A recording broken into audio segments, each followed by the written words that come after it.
ఒక బాండీ పెట్టుకొని అందులోకి మనం ఒక టేబుల్ స్పూన్ అంతా ఆయిల్ వేసుకోవాలి. ఆయిల్ కొంచెం వేడెక్కిన తర్వాత ఇందులోకి ఒక టేబుల్ స్పూన్ అంత జీలకర్ర, నెక్స్ట్ ఇందులోకి కొన్ని పల్లీలు వేసుకోవాలి. మనం మంట కంప్లీట్ లో ఫ్లేమ్లో పెట్టుకోండి. సో పల్లీలు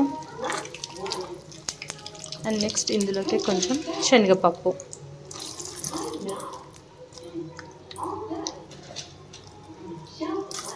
వీటిని ఫస్ట్ మనం బాగా వేయించుకోవాలి, మంచిగా వేయించుకోవాలి వీటిని.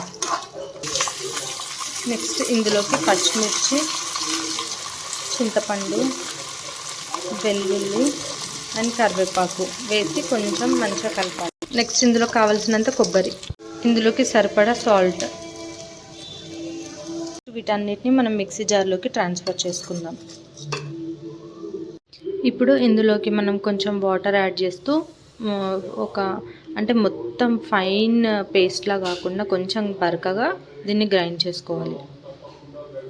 ఫస్ట్ ఇలా ఒకసారి నార్మల్గా గ్రైండ్ చేసేసిన తర్వాత దీంట్లోకి వాటర్ యాడ్ చేసి మనం కంప్లీట్ పేస్ట్లా కాకుండా కొంచెం బరకగా గ్రైండ్ చేసి పెట్టుకుందాం. ఇలా ఈ కన్సిస్టెన్సీలో మనం గ్రైండ్ చేసుకోవాలి. ఈ తర్వాత ఇప్పుడు మనం దీనికి తాలింపు పెట్టుకుందాం. నెక్స్ట్ అదే బండిలో ఒక టేబుల్ స్పూన్ ఆయిల్ వేసుకొని పోపు పెట్టుకుందాం. పోపుకి కావాల్సిన మీరు జీలకర్ర, ఆవాలు యూజ్ చేయండి, నేను ఇక్కడ యూజ్ చేయట్లేదు.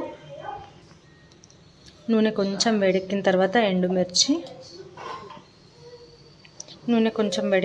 ఇందులోకి ఎండుమిర్చి, ఇందులోకి కొంచెం శనగపప్పు అండ్ కొన్ని మినపగుళ్ళు,